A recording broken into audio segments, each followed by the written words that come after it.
हाँ जी प्यारे विद्यार्थियों, ਤੁਹਾਡਾ ਸਵਾਗਤ ਹੈ ਐਜੂਕੇਸ਼ਨ ਸਿੰਪਲੀਫਾਈਡ ਬਾਈ OCDC ਚੈਨਲ ਦੇ ਉੱਪਰ। ਸੋ ਜੇ ਤੁਸੀਂ PSSB ਵੱਲੋਂ ਕੱਢੀ ਗਈਆਂ ਸਾਇੰਟੀਫਿਕ ਸਹਾਇਕ ਦੀਆਂ ਪੋਸਟਾਂ ਅਤੇ Baba Farid university of health science ਵੱਲੋਂ ਕੱਢੀ ਗਈਆਂ ਬਲਾਕ ਐਕਸਟੈਂਸ਼ਨ ਐਜੂਕੇਟਰ ਦੀਆਂ ਪੋਸਟਾਂ ਲਈ ਐਗਜ਼ਾਮ ਦੀ ਤਿਆਰੀ ਕਰ ਰਹੇ ਹੋ ਤਾਂ ਇਹ ਵੀਡੀਓ ਤੁਹਾਡੇ ਲਈ ਬਹੁਤ ਫਾਇਦੇਮੰਦ ਸਾਬਿਤ ਹੋ ਸਕਦਾ ਹੈ। ਇਸ ਵੀਡੀਓ ਵਿੱਚ ਮੈਂ ਕਰਵਾਉਣ ਜਾ ਰਿਹਾ ਤੁਹਾਨੂੰ ਰਿਸਰਚ ਬੇਸਡ MCQ ਅਤੇ ਉਹਨਾਂ ਦੇ ਆਨਸਰ। ਸੋ ਪੂਰਾ ਮਟੀਰੀਅਲ ਪਰਚੇਜ਼ ਕਰਨ ਲਈ ਤੁਸੀਂ ਸੰਪਰਕ ਕਰ ਸਕਦੇ ਹੋ 95 696 77 123 ਦੇ ਉੱਪਰ। ਸ਼ੁਰੂ ਕਰਦੇ ਹਾਂ ਕੁਐਸਚਨ ਨੰਬਰ 1। ਕੁਐਸਚਨ ਨੰਬਰ 1 ਆਪਣਾ ਹੈ what is the precision in context of statistics. ਅੰਕੜਾ ਵਿਗਿਆਨ ਦੇ ਵਿੱਚ ਪ੍ਰੈਸੀਜ਼ਨ ਯਾਨੀ ਕਿ ਸ਼ੁੱਧਤਾ ਸ਼ਬਦ ਤੋਂ ਕੀ ਭਾਵ ਹੈ? ਤਾਂ ਇਸ ਦਾ ਆਨਸਰ ਆਏਗਾ option C, the consistency of repeated measurement, ਦੁਹਰਾਉਣ ਵਾਲੇ ਮਾਪਾਂ ਦੀ ਇਕਸਾਰਤਾ। ਸੋ ਇਸ ਨੂੰ ਬਹੁਤ ਚੰਗੀ ਤਰ੍ਹਾਂ ਸਮਝ ਲਵੋ ਇਹਦਾ ਕੁਐਸਚਨ ਦਾ ਅਰਥ ਕੀ ਹੈ ਤੇ ਆਨਸਰ ਦਾ ਕੀ ਮਤਲਬ ਹੈ ਇਸ ਦਾ। ਸੋ ਪਹਿਲਾ ਕੁਐਸਚਨ ਇਹ ਪੁੱਛਿਆ ਗਿਆ ਹੈ ਕਿ ਜਿਹੜੀ ਅੰਕੜਾ ਵਿਗਿਆਨ ਹੈ, ਸਟੈਟਿਸਟਿਕਸ ਆਪਾਂ ਉਸ ਨੂੰ ਕਹਿੰਦੇ ਹਾਂ, ਤਾਂ ਉਸ ਦੇ ਵਿੱਚ ਪ੍ਰੈਸੀਜ਼ਨ ਜਿਹੜਾ ਸ਼ਬਦ ਹੈ ਉਸ ਤੋਂ ਕੀ ਭਾਵ ਹੈ? ਠੀਕ ਹੈ, ਤਾਂ ਉੱਤਰ ਮੈਂ ਤੁਹਾਨੂੰ ਦੱਸਿਆ ਦਾ ਕੰਸਿਸਟੈਂਸੀ ਆਫ ਰਿਪੀਟਡ ਮੈਜ਼ਰਮੈਂਟ। ਤਾਂ ਇਸ ਤੋਂ ਭਾਵ ਇਹ ਹੁੰਦਾ ਹੈ ਵੀ ਜੇ ਆਪਾਂ ਇੱਕ ਟੈਸਟ ਨੂੰ ਦੁਹਰਾਈਏ, ਦੁਬਾਰਾ ਕਰੀਏ, ਤਾਂ ਆਪਾਂ ਨੂੰ ਦੁਬਾਰਾ ਵੀ ਉਹੀ ਰਿਜ਼ਲਟ ਅਗਰ ਮਿਲੇ ਤਾਂ ਆਪਾਂ ਉਸ ਨੂੰ ਕਹਿ ਸਕਦੇ ਹਾਂ ਪ੍ਰੈਸੀਜ਼ਨ। ਠੀਕ ਹੈ ਜੀ, ਕਿ ਸ਼ੁੱਧਤਾ ਹੈ ਆਪਣੇ ਰਿਜ਼ਲਟ ਦੀ, ਆਪਾਂ ਟੈਸਟ ਬਿਲਕੁਲ ਸਹੀ ਕੀਤਾ ਕਿਉਂਕਿ ਦੂਜੀ ਜਾਂ ਤੀਜੀ ਵਾਰ ਵੀ ਆਪਾਂ ਨੂੰ ਸੇਮ ਨਤੀਜਾ ਮਿਲ ਰਿਹਾ ਹੈ। ਸੋ ਜੇ ਤੁਹਾਨੂੰ ਸੇਮ ਟੈਸਟ ਸੇਮ ਹਾਲਾਤਾਂ ਵਿੱਚ ਰਿਪੀਟ ਕਰਨ ਉਪਰੰਤ ਰਿਜ਼ਲਟ ਬਾਰ-ਬਾਰ ਅਲੱਗ-ਅਲੱਗ ਮਿਲੇ ਤਾਂ ਉਸ ਦਾ ਭਾਵ ਹੁੰਦਾ ਹੈ ਕਿ ਤੁਹਾਡੇ ਰਿਜ਼ਲਟ ਵਿੱਚ ਕੰਸਿਸਟੈਂਸੀ ਯਾਨੀ ਕਿ ਇਕਸਾਰਤਾ ਯਾਨੀ ਕਿ ਲਗਾਤਾਰਤਾ ਨਹੀਂ ਹੈ। ਸੋ ਉੱਥੇ ਪ੍ਰੈਸੀਜ਼ਨ ਜਿਹੜੀ ਵੈਲਿਊ ਉਹ ਵੀ ਨਹੀਂ ਹੋਵੇਗੀ। ਅਗਲਾ ਕੁਐਸਚਨ ਤੁਹਾਡਾ ਹੈ which of the following statistical measure is used to assess the spread or dispersion of the data set. ਜੋ ਵੀ ਤੁਸੀਂ ਡੇਟਾ ਇਕੱਠਾ ਕਰਦੇ ਹੋ ਉਸ ਦੇ ਵਿੱਚ ਡਿਸਪਰਸ਼ਨ ਯਾਨੀ ਕਿ ਉਸਦੇ ਫੈਲਾਅ ਦੇ ਲਈ ਕਿਹੜਾ ਸ਼ਬਦ ਅੰਕੜਾ ਵਿਗਿਆਨ ਦੇ ਵਿੱਚ ਵਰਤਿਆ ਜਾਂਦਾ ਹੈ? ਆਪਸ਼ਨ ਹੈ ਤੁਹਾਡੇ ਕੋਲ ਮੀਨ, ਮੀਡੀਅਨ, ਮੋਡ ਜਾਂ ਫਿਰ ਰੇਂਜ। ਤਾਂ ਸਹੀ ਉੱਤਰ ਆਏਗਾ ਰੇਂਜ। ਠੀਕ ਹੈ, ਜਦੋਂ ਆਪਾਂ ਅੰਕੜੇ ਇਕੱਠੇ ਕਰਦੇ ਹਾਂ, ਜਿਵੇਂ ਆਪਾਂ ਇੱਕ ਐਗਜ਼ਾਮਪਲ ਲਈਏ ਕਿ ਤੁਸੀਂ ਇੱਕ ਕਲਾਸ ਦੇ 40 ਵਿਦਿਆਰਥੀਆਂ ਦੇ ਇੱਕ ਟੈਸਟ ਦੇ ਵਿੱਚੋਂ ਨੰਬਰ ਜਿਹੜਾ ਉਹਨਾਂ ਨੇ ਪ੍ਰਾਪਤ ਕੀਤੇ ਨੇ, ਤੁਸੀਂ ਉਹਦਾ ਡਾਟਾ ਇਕੱਠਾ ਕਰ ਰਹੇ ਹੋ, ਤਾਂ ਉਸ ਦੇ ਵਿੱਚ ਕੁਝ ਵਿਦਿਆਰਥੀਆਂ ਦੇ ਨੰਬਰ ਬਹੁਤ ਘੱਟ ਹੋ ਸਕਦੇ ਨੇ, ਕੁਝ ਦੇ ਐਵਰੇਜ ਹੋ ਸਕਦੇ ਨੇ, ਕੁਝ ਦੇ ਬਹੁਤ ਜ਼ਿਆਦਾ ਹੋ ਸਕਦੇ ਨੇ। ਤਾਂ ਮਿਨੀਮਮ ਕਿੰਨੇ ਨੇ, ਮੈਕਸੀਮਮ ਕਿੰਨੇ ਨੇ, ਤਾਂ ਉਹ ਇੱਕ ਰੇਂਜ ਬਣ ਜਾਂਦੀ ਹੈ। ਠੀਕ ਹੈ ਜੀ, ਤਾਂ ਉਸ ਤੋਂ ਆਪਾਂ ਅੰਦਾਜ਼ਾ ਲਗਾ ਸਕਦੇ ਹਾਂ ਕਿ ਕਿੰਨਾ ਫਲਾਅ ਹੈ, ਕਿੰਨੀ ਰੇਂਜ ਹੈ। ਸੋ ਸਿਹਤ ਦੇ ਵਿੱਚ ਵੀ ਆਪਾਂ ਰੇਂਜ ਜਿਹੜੀ ਹੈਗੀ ਆ ਉਹਦਾ ਬਹੁਤ ਉਪਯੋਗ ਕਰਦੇ ਹਾਂ। ਜਿਵੇਂ ਆਪਾਂ ਐਗਜ਼ਾਮਪਲ ਲਈਏ ਕਿ ਮਨੁੱਖ ਦੇ ਸਰੀਰ ਵਿੱਚ ਸ਼ੂਗਰ ਦੀ ਮਾਤਰਾ ਕਿੰਨੀ ਹੁੰਦੀ ਹੈ, ਤਾਂ ਉਸ ਦੀ ਨੋਰਮਲ ਜਿਹੜੀ ਵੈਲਿਊ ਹੁੰਦੀ ਹੈ ਉਹਦੀ ਵੀ ਇੱਕ ਰੇਂਜ ਹੁੰਦੀ ਹੈ 80 ਤੋਂ ਲੈ ਕੇ 120 mg ਪਰ DL, ਮਤਲਬ ਮਿਲੀਗ੍ਰਾਮ ਪਰ ਡੈਸੀਲੀਟਰ। ਠੀਕ ਹੈ, ਤਾਂ ਘੱਟ ਤੋਂ ਘੱਟ 80 ਮਿਲੀਗ੍ਰਾਮ ਅਤੇ ਵੱਧ ਤੋਂ ਵੱਧ 120 ਮਿਲੀਗ੍ਰਾਮ 100 ml ਬਲੱਡ ਦੇ ਵਿੱਚ ਸ਼ੂਗਰ ਦੀ ਮਾਤਰਾ ਦੀ ਇਹ ਰੇਂਜ ਹੁੰਦੀ ਹੈ। ਸੋ ਡਾਟਾ ਦੇ ਫਲਾਅ ਨੂੰ ਆਪਾਂ ਰੇਂਜ ਕਹਿੰਦੇ ਹਾਂ, ਇਹ ਤੁਸੀਂ ਯਾਦ ਰੱਖਣਾ ਹੈ। ਚੱਲਦੇ ਆਪਾਂ ਅਗਲੇ ਕੁਐਸਚਨ ਦੇ ਉੱਪਰ।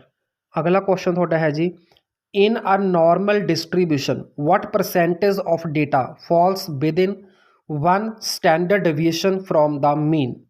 ਇੱਕ ਆਮ ਵੰਡ ਵਿੱਚ ਡੇਟਾ ਦਾ ਕਿੰਨਾ ਪ੍ਰਤੀਸ਼ਤ ਮੱਧ ਮਾਨ ਤੋਂ ਇੱਕ ਮਿਆਰੀ ਵਿਵਹਾਰ ਦੇ ਅੰਦਰ ਆਉਂਦਾ ਹੈ? ਤਾਂ ਆਪਸ਼ਨ ਤੁਹਾਡੇ ਕੋਲ ਨੇ 25%, 50%, 68% ਜਾਂ 95%। ਸੋ ਇਸ ਦਾ ਜਿਹੜਾ ਉੱਤਰ ਹੈ ਉਹ ਆਏਗਾ ਆਪਸ਼ਨ ਸੀ 68 ਯਾਨੀ ਕਿ 68%। ਠੀਕ ਹੈ ਜੀ, ਤਾਂ ਇਹਦੇ ਲਈ ਹੁੰਦਾ ਕੀ ਹੈ, ਜਦੋਂ ਵੀ ਕੋਈ ਰਿਸਰਚਰ ਰਿਸਰਚ ਕਰਦਾ ਹੈ ਤਾਂ ਉਸ ਦੀ ਰਿਸਰਚ ਵਿੱਚ NPC ਨਾਰਮਲ ਪ੍ਰੋਬੇਬਿਲਿਟੀ ਕਰਵ ਦੀ ਬਹੁਤ ਵੈਲਿਊ ਹੁੰਦੀ ਹੈ। ਸੋ NPC ਤੋਂ ਕੀ ਭਾਵ ਹੁੰਦਾ ਹੈ ਕਿ ਜਿਸ ਦੇ ਵਿੱਚ ਮੈਕਸੀਮਮ ਜਿਹੜੀ ਪਾਪੂਲੇਸ਼ਨ ਹੈ ਉਹ ਇੱਕ ਜਿਹੜੀ ਮਿਡ ਰੇਂਜ ਆ ਉਹਦੇ ਵਿੱਚ ਫਾਲ ਕਰਦੀ ਹੋਵੇ। ਤੁਸੀਂ ਇਸ ਇਮੇਜ ਦੇ ਵਿੱਚ ਦੇਖ ਸਕਦੇ ਹੋ, ਇਸ ਗ੍ਰਾਫ ਦੇ ਵਿੱਚ ਬਿਲਕੁਲ ਸੈਂਟਰ ਦੇ ਵਿੱਚ ਤੁਸੀਂ ਦੇਖੋਗੇ 34 ਤੇ 34 ਲਿਖਿਆ ਹੋਇਆ ਹੈ ਪਰਸੈਂਟ, ਤਾਂ ਦੋਨੇ ਮਿਲਾ ਕੇ ਬਣ ਜਾਂਦਾ 68%। ਤਾਂ 68% ਇਹ ਉਹ ਪਾਪੂਲੇਸ਼ਨ ਹੈ ਜੋ ਬਿਲਕੁਲ ਮਿਡਲ ਦੇ ਵਿੱਚ ਫਾਲ ਕਰਦੀ ਹੈ।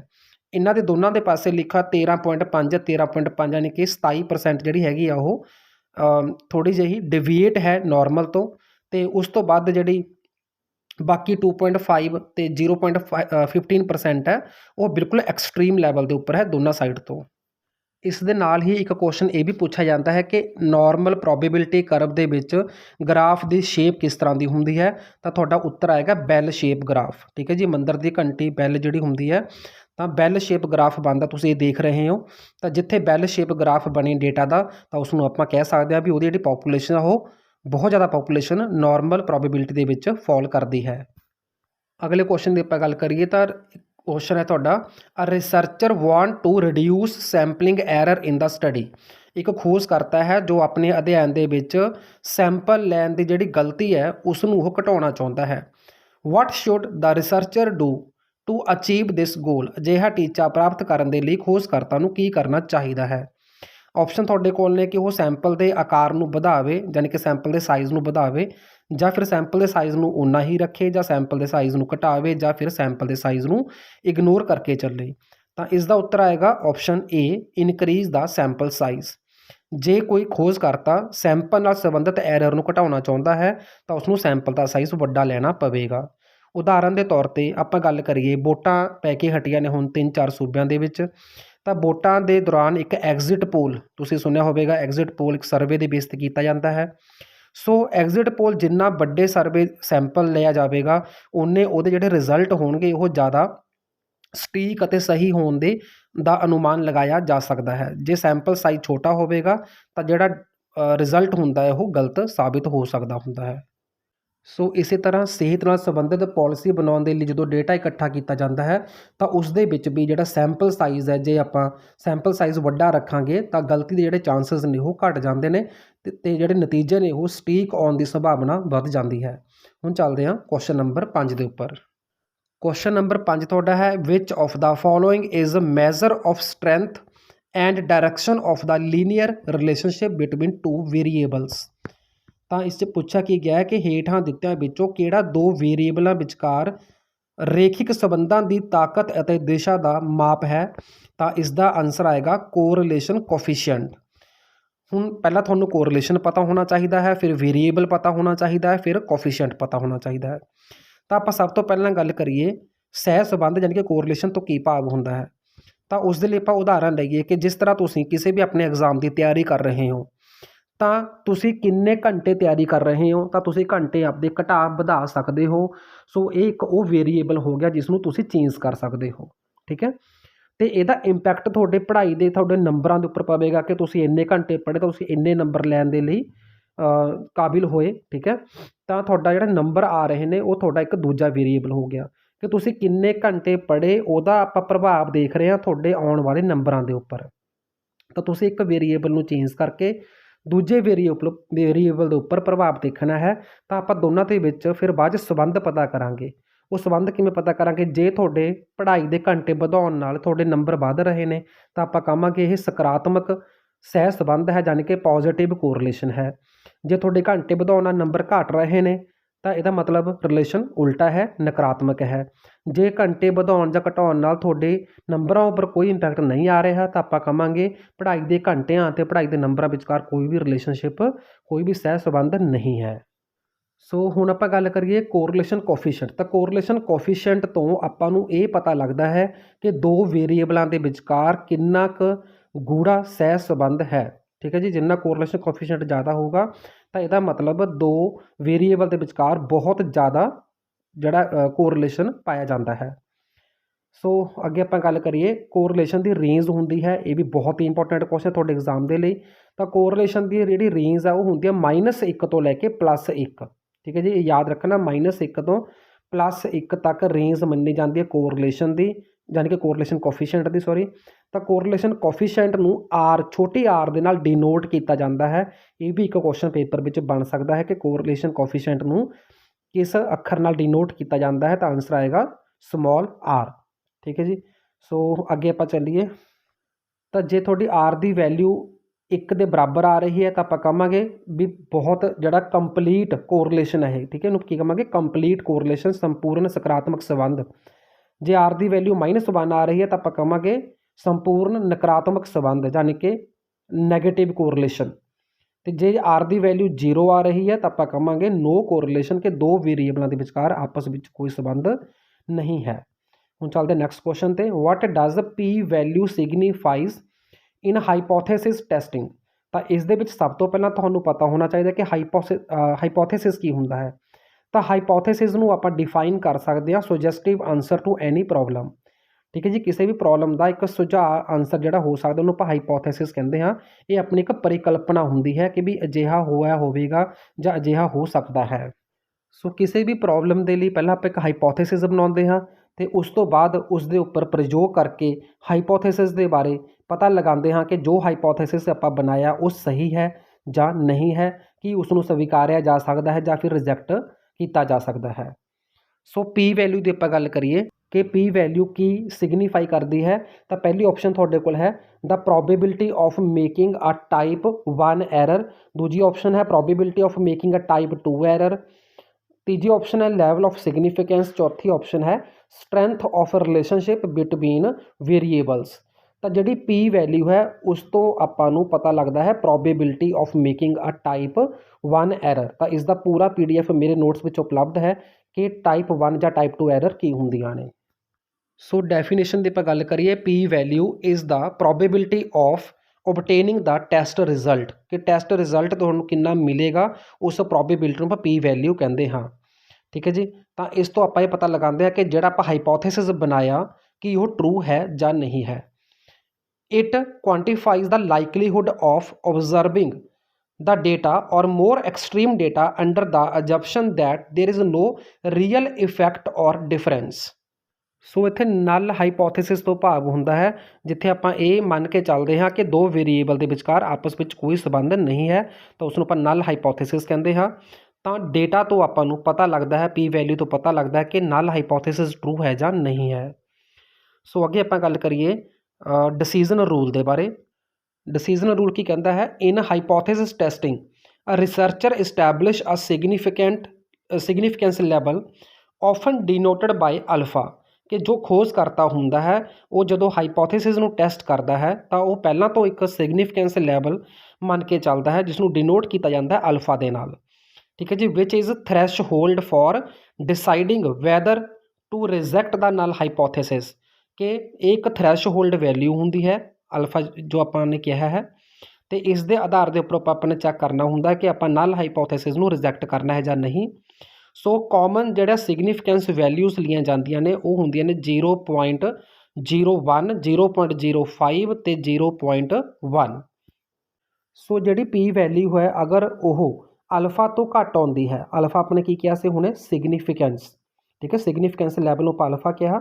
ਜਦ ਪੀ ਵੈਲਿਊ ਅਲਫਾ ਤੋਂ ਘੱਟ ਹੈ ਤਾਂ ਆਪਾਂ ਨਲ ਹਾਈਪੋਥੇਸਿਸ ਨੂੰ ਰਿਜੈਕਟ ਕਰਨਾ ਹੈ।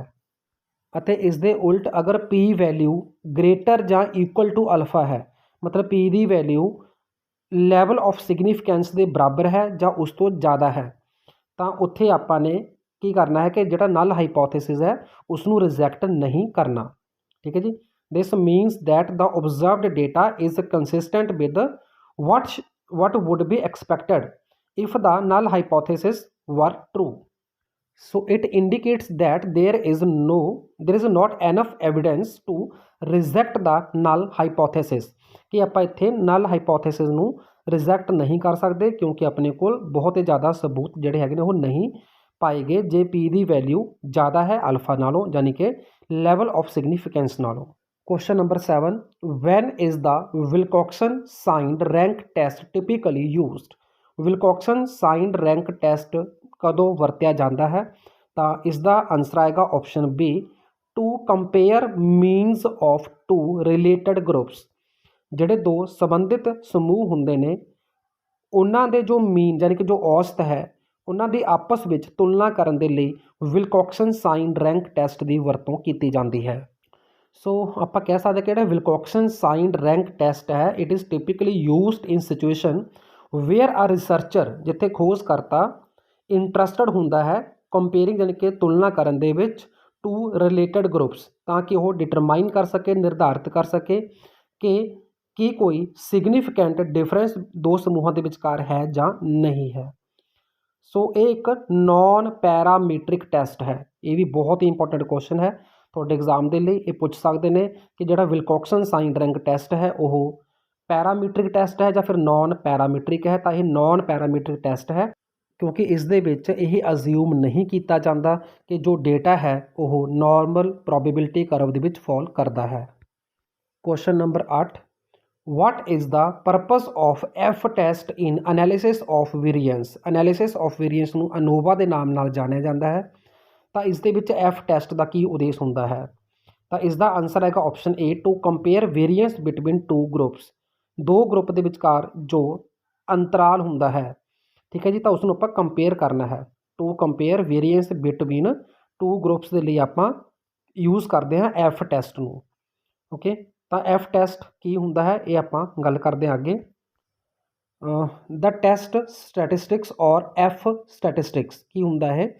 एफ टैसट जो हुंदा है एक प्रोड्यूस करता है वैल्यू जिसनूं आपां कहते हैं F statistics, which is calculated by taking the ratio, यानी कि अनुपात लेंदे हाँ, of the variance under the null hypothesis to the variance between the two groups.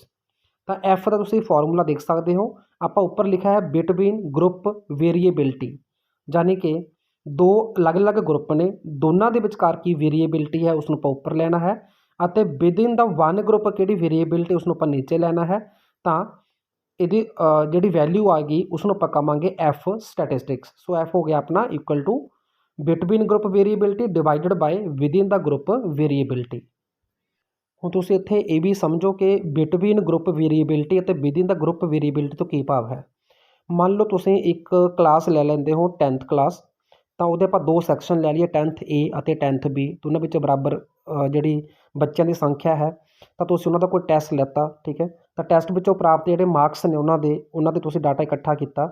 ਤਾਂ ਮੰਨ ਲਓ 10th A ਦਾ ਤੁਸੀਂ ਡਾਟਾ ਲੈਤਾ ਅਤੇ 10th A ਦੇ ਵਿੱਚ ਬੱਚਿਆਂ ਦੇ ਜਿਹੜੇ ਐਵਰੇਜ ਤੋਂ ਮਾਰਕਸ ਕਿੰਨਿਆਂ ਦੇ ਜ਼ਿਆਦਾ ਨੇ ਕਿੰਨਿਆਂ ਦੇ ਘੱਟ ਨੇ, ਠੀਕ ਹੈ, ਤਾਂ ਉਹਨਾਂ ਦੀ ਆਪਸ ਵਿੱਚ ਜਿਹੜੀ ਵੇਰੀਐਂਸ ਹੈ ਤਾਂ ਉਹਨੂੰ ਆਪਾਂ ਕਹਾਂਗੇ ਵਿਦਿਨ ਗਰੁੱਪ ਵੇਰੀਏਬਿਲਿਟੀ।